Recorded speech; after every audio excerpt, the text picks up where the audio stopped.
हरे कृष्णा। राक्षस शूल हाथ में लिए मुझे मार डालने की इच्छा से मेरी ओर दौड़ा आ रहा है। यह देखकर यवकृत सहसा उठे और उस मार्ग से भागे जो एक सरोवर की ओर जाता था। इसके जाते ही सरोवर का पानी सूख गया। सरोवर को जलहीन हुआ देख यवकृत फिर तुरंत ही समस्त सरिताओं के पास गया, परंतु इसके जाने पर वे सब भी सूख गईं। तब हाथ में त्रिशूल लिए उस भयानक राक्षस के खदेड़ने पर यवकृत अत्यंत भयभीत हो सहसा अपने पिता के अग्निहोत्र गृह में घुसने लगा।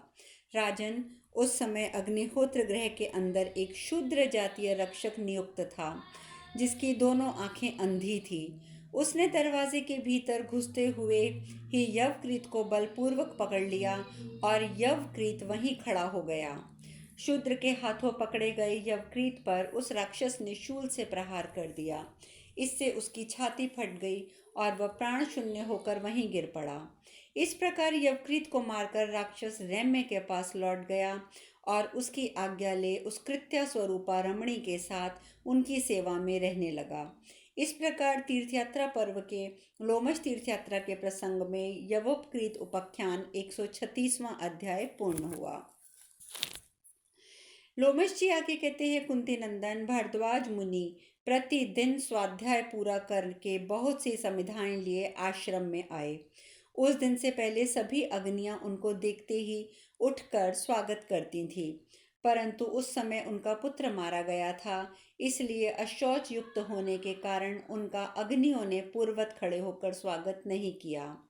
अग्निहोत्र में गृह में ये विकृति देखकर उन महातपस्वी भारद्वाज ने वहां बैठे हुए अंधे गृह रक्षक शूद्र से पूछा, दास, क्या कारण है? आज अग्नियां पूर्वत मेरा दर्शन करके प्रसन्नता प्रकट नहीं कर रही हैं। इधर तुम भी पहले जैसे समादर का भाव नहीं दिखाते हो। इस आश्रम में कुशल तो है ना? कहीं मेरा मंद बुद्धि पुत्र रैभ्य के पास चला तो नहीं गया? ये बात मुझे शीघ्र बताओ, क्योंकि मेरा मन शांत नहीं हो रहा है। शूद्र बोला, भगवन, अवश्य ही आपका ये मंदमती पुत्र रैभ्य के यहाँ गया था। उसी का ये फल है कि एक महाबली राक्षस के द्वारा मारा जाकर वह पृथ्वी पर पड़ा है। राक्षस अपने हाथ में शूल लेकर उसका पीछा कर रहा था और यह अग्निशाला में घुस रहा था। उस समय मैंने दोनों हाथों से उसे पकड़कर इसे द्वार पर ही रोक लिया। निश्चय ही अपवित्र होने के कारण वह शुद्धि के लिए जल लेने की इच्छा रखकर यहाँ आया था, परंतु मेरे रोक देने से वह हताश हो गया। उस दशा में उस शूलधारी राक्षस ने उस पर बड़े वेग से प्रहार करके उसे मार डाला। शूद्र का कहा हुआ ये अत्यंत अप्रिय वचन सुनकर भारद्वाज बड़े दुखी हो गए और अपने प्राण शून्य पुत्र को लेकर विलाप करने लगे। भारद्वाज ने कहा, बेटा, तुमने ब्राह्मणों के हित के लिए मेरी भारी तपस्या की थी। तुम्हारी तपस्या का यह उद्देश्य था कि द्विजों को बिना पढ़े ही सब वेदों का ज्ञान हो जाए। इस प्रकार महात्मा ब्राह्मणों के प्रति तुम्हारा स्वभाव अत्यंत कल्याणकारी था। किसी भी प्राणी के प्रति तुमने कोई अपराध नहीं किया था, फिर भी तुम्हारा स्वभाव कुछ कठोर हो गया था। तात, मैंने तुम्हें बार बार मना किया था कि तुम रैभ्य के आश्रम की ओर ना देखना, परंतु तुम उसे देखने चले ही गए और तुम्हारे लिए काल अंत तक एवं यमराज के समान हो गया। महान तेजस्वी होने पर भी उसकी बुद्धि बड़ी खोटी है। वह जानता था कि तुम मुझ बूढ़े के एक ही पुत्र हो और वो भी दुष्ट क्रोध के वशीभूत हो ही गया। बेटा, आज रैभ्य के इस कठोर कर्म से मुझे पुत्र शोक प्राप्त हुआ है। तुम्हारे बिना मैं इस पृथ्वी पर अपने प्रिय प्राणों को का भी परित्याग कर दूंगा। जैसे मैं पापी अपने पुत्र के शोक से व्याकुल हो अपने शरीर का त्याग कर रहा हूँ, उसी प्रकार रैभ्य का ज्येष्ठ पुत्र अपने निरपराध पिता की शीघ्र हत्या कर डालेगा। संसार में वे मनुष्य सुखी हैं जिनका पुत्र पैदा ही नहीं हुआ, किंतु वे पुत्र शोक का अनुभव ना करके सदा सुखपूर्वक विचरते हैं। जो पुत्र शोक से मन ही मन व्याकुल हो गहरी व्यथा का अनुभव करते हैं, उन प्रिय मित्रों को भी शाप दे डालते हैं। उनसे बढ़कर महापापी दूसरा कौन हो सकता है? मैंने अपने पुत्र की मृत्यु देखी और प्रिय मित्र को शाप दे दिया। मेरे सिवा संसार में दूसरा कौन सा मनुष्य है जो ऐसी विपत्ति का अनुभव करेगा? लोमश जी कहते हैं, युधिष्ठिर, इस प्रकार भांति भांति के विलाप करके भारद्वाज ने अपने पुत्र का दाह संस्कार किया। तत्पश्चात स्वयं भी वे जलती हुई आग में प्रवेश कर गए। इस प्रकार लोमश तीर्थ यात्रा के प्रसंग में यवकृतोपाख्यान का 137वां अध्याय पूर्ण हुआ। लोमश जी आगे कहते हैं, युधिष्ठिर, इन्हीं दिनों महान सौभाग्यशाली एवं प्रतापी नरेश बृहद्युम्न ने एक यज्ञ का अनुष्ठान किया। वे रैब्य के यजमान थे। बुद्धिमान बृहद्युम्न ने यज्ञ की पूर्ति के लिए रैब्य के दोनों पुत्र अर्वावसु और परावसु को सहयोगी बनाया। कुंती नंदन पिता की आज्ञा पाकर वे दोनों भाई राजा के यज्ञ में चले गए। आश्रम में केवल रैभ्य मुनि और उनके पुत्र परावसु की पत्नी रह गई। एक दिन घर की देखभाल करने के लिए परावसु अकेले ही आश्रम पर आए। उस समय उन्होंने काले मृगचर्म से ढके हुए अपने पिता को वन में देखा। रात का पिछला प्रहर बीत रहा था, अभी अंधकार शेष था। परावसु नींद से अंधे हो रहे थे, अतः उन्होंने गहन वन में विचरते हुए अपने पिता को हिंसक पशु ही समझा और उसे हिंसक पशु समझकर धोखे से ही उन्होंने अपने पिता की हत्या कर दी। यद्यपि वे ऐसा करना नहीं चाहते थे, तथापि हिंसक पशु से अपने शरीर की रक्षा के लिए उनके द्वारा ये क्रूरतापूर्वक कार्य बन गया। भारत उसने पिता के समस्त प्रेत कर्म करके पुनः यज्ञ मंडप में आकर अपने भाई अर्वावसु से कहा, भैया, आज वह यज्ञ कर्म तुम अकेले किसी प्रकार निभा नहीं सकते। इधर मैंने एक हिंसक पशु समझकर धोखे से पिताजी की हत्या कर डाली है। इसलिए तात, तुम तो मेरे लिए ब्राह्मण हत्या निवारण के हेतु व्रत करो और मैं राजा का यज्ञ कराऊंगा।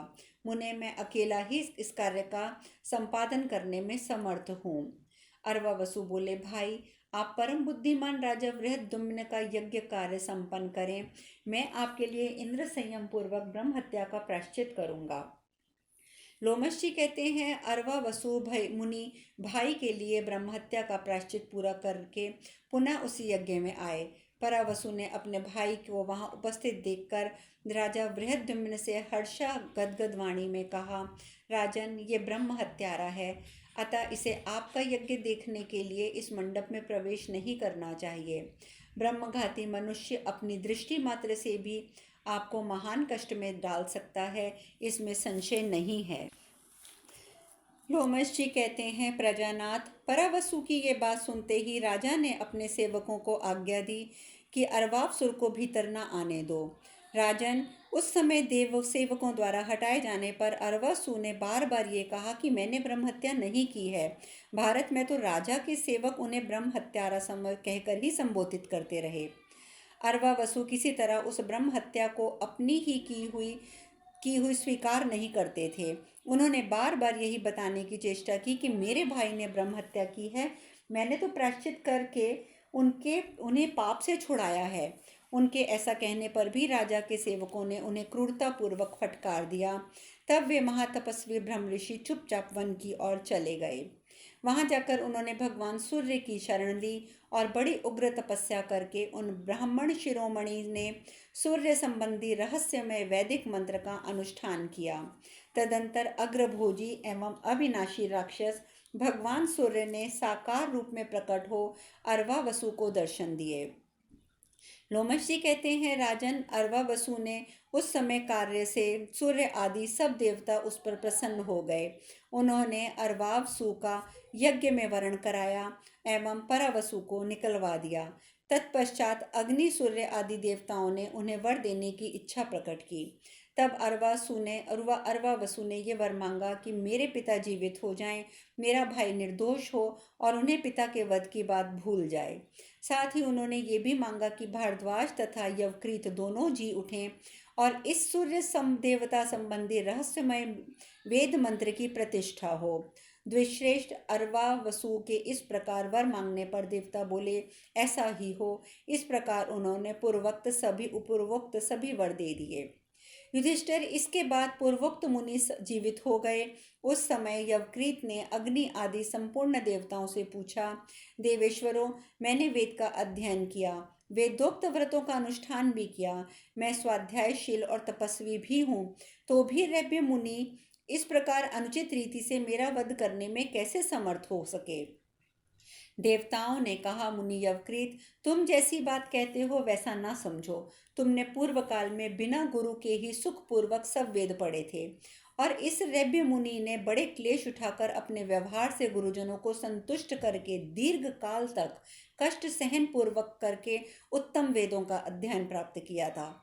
लोमश जी कहते हैं, राजन, अग्नि आदि देवताओं ने यवकृत से ऐसा कहकर उन सबको नूतन जीवन प्रदान करके पुनः स्वर्गलोक को प्रस्थान किया। नृपश्रेष्ठ, यह उन्हीं रैभ्य मुनि का पवित्र आश्रम है। यहाँ के वृक्ष सदा फल फूल और फलों से लदे रहते हैं। यहाँ एक रात निवास करके तुम सब पापों से छूट जाओगे। इस प्रकार श्री महाभारत वन पर्व के अंतर्गत तीर्थ यात्रा पर्व में लोमश तीर्थ यात्रा के प्रसंग में यवकृतोपाख्यान विषयक 138वां अध्याय पूर्ण हुआ। लोमश जी आगे कहते हैं, भरत नंदन युधिष्ठिर, अब तुम उशीर बीज, मैनाक, श्वेत और काल शैल नामक पर्वतों को लांघकर आगे बढ़ आए। भारत श्रेष्ठ, यह देखो, गंगा जी 7 धाराओं से सुशोभित हो रही हैं। ये रजोगुण रहित पुण्य तीर्थ है। यहाँ सदा अग्निदेव प्रज्वलित रहते हैं। यह अद्भुत तीर्थ कोई मनुष्य नहीं देख सकता। अतः तुम सब लोग एकाग्रचित हो जाओ। व्यग्रता शून्य हृदय से तुम सब तीर्थों का दर्शन कर सकोगे। यह देवताओं की क्रीड़ा स्थली है जो उनके चरण चिन्हों से अंकित है। एकाग्रचित होने पर तुम्हें इसके दर्शन भी होंगे। कुंती कुमार, अब तुम काल शैल पर्वत को लांघकर आगे बढ़ आए। इसके बाद हम श्वेतगिरी, कैलाश तथा मंदराचल पर्वत में प्रवेश करेंगे, जहाँ मणिवर यक्ष और यक्षराज कुबेर निवास करते हैं। राजन, वहाँ तीव्र गति से चलने वाले 28,000 गंधर्व और उनसे चौगुने किन्नर और यक्ष रहते हैं। उनके रूप एवं आकृति अनेक प्रकार की है। वे भांति भांति के अस्त्र शस्त्र धारण करते हैं और यक्षराज मणिभद्र की उपासना में संलग्न हैं। यहाँ उनकी समृद्धि अतिशय बढ़ी हुई है। तीव्र गति से वे वायु की समानता करते हैं। वे चाहें तो देवराज इंद्र को भी निश्चय ही अपने स्थान से हटा सकते हैं। तात युधिष्ठिर, उन बलवान यक्ष और राक्षसों से सुरक्षित रहने के कारण ये पर्वत बड़े दुर्गम हैं। अतः तुम विशेष रूप से एकाग्रचित हो जाओ। कुबेर के सचिवगण तथा अन्य रौद्र और मैत्र नामक राक्षसों का हमें सामना करना पड़ेगा। अतः तुम पराक्रम के लिए तैयार रहो। राजन, उधर 6 योजन ऊंचा कैलाश पर्वत दिखाई देता है, जहाँ देवता आया करते हैं। भारत, उसी के निकट विशालपुरी बद्रिकाश्रम तीर्थ है। कुंती नंदन, कुबेर के भवन में अनेक यक्ष, राक्षस, किन्नर, नाग, सुपर्ण और गंधर्व निवास करते हैं। महाराज कुंती नंदन, तुम भीमसेन के बल और मेरी तपस्या से सुरक्षित हो तप और इंद्रिय संयम पूर्वक रहते हुए आज उन तीर्थों में स्नान करो। राजा वरुण, युद्ध विजयी यमराज, गंगा, यमुना, यह पर्वत तुम्हें कल्याण प्रदान करें। महाद्युते, मरुदगण, अश्वनी कुमार, सरिताएं, सरोवर भी तुम्हारा मंगल करें। देवताओं, असुरों और वसुओं से भी तुम्हें कल्याण की प्राप्ति हो। देवी गंगे, मैं इंद्र के सुवर्णमय मेरु पर्वत से तुम्हारा कलकनाद सुन रहा हूँ। सौभाग्यशालिनी, ये राजा युधिष्ठिर अजमीढ़ वंशी क्षत्रियों के लिए आदरणीय है। तुम पर्वतों से इनकी रक्षा कराओ। शैलपुत्री, इन सब पर्वतमालाओं में प्रवेश करना चाहते हैं। तुम इन्हें कल्याण प्रदान करो। समुद्रगामिनी गंगा नदी से ऐसा कहकर विप्रवर लोमश ने कुंती कुमार युधिष्ठिर को ये आदेश दिया, अब तुम एकाग्रचित हो जाओ। युधिष्ठिर बोले, बंधुओं, आज महर्षि लोमश को बड़ी घबराहट हो रही है। ये एक अभूतपूर्व घटना है। अतः तुम सब लोग सावधान होकर द्रौपदी की रक्षा करो, प्रमाद न करना। लोमश जी का मत है कि यह प्रदेश अत्यंत दुर्गम है, अतः यहाँ अत्यंत शुद्ध आचार विचार से रहो। वैशंपायन जी आगे कहते हैं, जन्मेजय, तदंतर राजा युधिष्ठिर महाबली भीम से इस प्रकार बोले, भैया भीमसेन, तुम सावधान रहकर द्रौपदी की रक्षा करो। तात, किसी निर्जन प्रदेश में जबकि अर्जुन हमारे समीप नहीं है, भय का अवसर उपस्थित होने पर द्रौपदी तुम्हारा ही आश्रय लेती है। तत्पश्चात महात्मा युधिष्ठिर ने नकुल और सहदेव के पास जाकर उनका मस्तक सूंघा और शरीर पर हाथ फेरा। फिर नेत्रों में आंसू बहाते हुए कहा, भैया तुम दोनों भय ना करो और सावधान होकर आगे बढ़ो। इस प्रकार तीर्थ यात्रा पर्व में लोमश तीर्थ यात्रा के प्रसंग में पांडवों का कैलाश आदि पर्वतमालाओं में प्रवेश विषयक 139वां अध्याय पूर्ण हुआ। युधिष्ठिर आगे कहते हैं, भीमसेन, यहाँ बहुत से बलवान और विशाल काय राक्षस छिपे रहते हैं। अतः अग्निहोत्र एवं तपस्या के प्रभाव से ही हम लोग यहाँ से आगे बढ़ सकते हैं। वृकोधर, तुम बल का आश्रय लेकर अपनी भूख प्यास मिटा दो, फिर शारीरिक शक्ति और चतुरता का सहारा लो। भैया, कैलाश के पर्वत के विषय में महर्षि जो बातें कहते हैं वह तुमने भी सुनी ही हैं। अतः स्वयं अपनी बुद्धि से विचार करके देखो, द्रौपदी इस दुर्गम प्रवेश में कैसे चल सकेगी। अथवा विशाल नेत्रों वाले भीम, तुम सहदेव, धौम्य, सारथी, रसोइये, समस्त सेवकगण, रथ, घोड़े और मार्ग के कष्ट को सहन न कर सकने वाले जो अन्य ब्राह्मण हैं, उन सबके साथ यहीं से लौट जाओ। केवल मैं, नकुल और महातपस्वी लोमश जी, ये 3 व्यक्ति ही संयम और व्रत का पालन करते हुए यहाँ से आगे की यात्रा करेंगे। हम तीनों ही स्वपालाहार से जीवन निर्वाह करेंगे। तुम गंगा द्वार अर्थात हरिद्वार में एकाग्रचित्त होकर मेरे आगमन की प्रतीक्षा करो, और जब तक मैं ना लौट कर आऊं तब तक द्रौपदी की रक्षा करते हुए वहीं निवास करो।